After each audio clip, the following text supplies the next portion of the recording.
Welcome to the Sapphire Tech YouTube channel. Today we're going to be looking at the SAPPHIRE NITRO R9 390.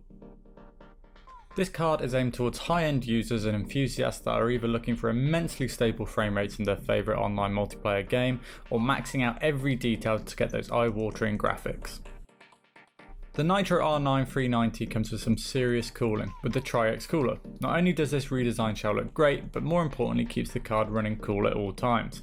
With its dual ball bearing fans and intelligent fan control, this feature enables the fan to be completely idle at temperatures below 49 degrees, making zero noise solely relying on the passive cooling. But once the card starts warming up a bit due to heavier loads, it will turn on the fans that will speed up automatically to manage the optimum temperature of the card.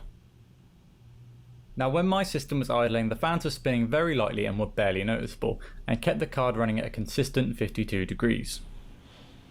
And when pushing the card with some gaming action, it did kick in a bit louder with the fans, but not to the point that it would bother me, and kept the card running at about 76 degrees constantly. Now as you probably guessed, the Nitro 390 is a rather large card due to that heatsink design. So if you happen to go out and buy this card, make sure to double check the size of your case, see if you can fit it in there, or check to see if you have removable hard drive bays. This card requires two 8-pin power connections, so make sure to double check if your PSU has them because the card doesn't provide any adapters. And Sapphire recommend that you use a 750 watt power supply unit, but in my system I'm currently running 630 watts and I've had no issues.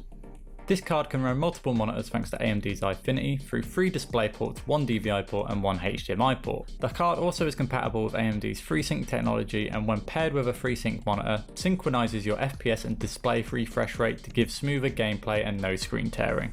Now another really useful feature on this card is the Virtual Super Resolution, or VSR for short. What this does is renders your monitor above your native resolution, then downscales them to fit, enabling you to play on higher resolutions without having to fork out for a new monitor. Now I only currently have a 1080p monitor, and for this review I wanted to benchmark at a higher resolution to see how this card would perform at 1440p, especially because I've got 8GB of VRAM in this card, so I wanted to push it as far as I could, and because of VSR I was able to do that. And one of the coolest things with this feature is the performance is no different than if you were to actually run on a high resolution monitor, so virtually nothing is lost in the scaling and you just end up with great quality on a 1080p monitor. Now the Nitro 390 can actually run up to 4K resolutions, but unfortunately, Virtual Super Resolution cannot. It can only go up to 1800p with the 390 models. Anyways, moving on to some FPS action, and we're going to be using a series of games comparing 1080p results to the 1440p results, all using high settings exactly the same, just with different resolutions. Now GTA 5 is one of those games that really immerses you with not only great story but with amazing details, and this card handles it incredibly well. At 1080p we get an average frame rate of 60, and at 1440p we get a respectable 35 frames on average. Now moving on to the FIFA benchmarks, I'm happy to say that we had very few problems maintaining a steady 60 FPS at 1440p and a very impressive 82 frames at 1080p. Moving on to some BioShock Infinite results now, and we can see at 1080p we get an average of 105 frames, and at 1440p an average of 73. Overall, the card does an amazing job at 1080p on max settings, not really causing any issues whatsoever for it, and at 1440p gives some respectable performances. But for me, personally, I would lower some of those details when running at that resolution to maintain a more consistent frame rate at 60 FPS, and keep input latency at a minimum. So the Nitro 390 here comes in around £270, depending where you buy it online of course, but I find at that price I'm more than happy to spend it on a card like this, as I feel as if it gives me enough performance in my favourite online multiplayer games to give me those consistent frame rates and not have to worry about any FPS drops.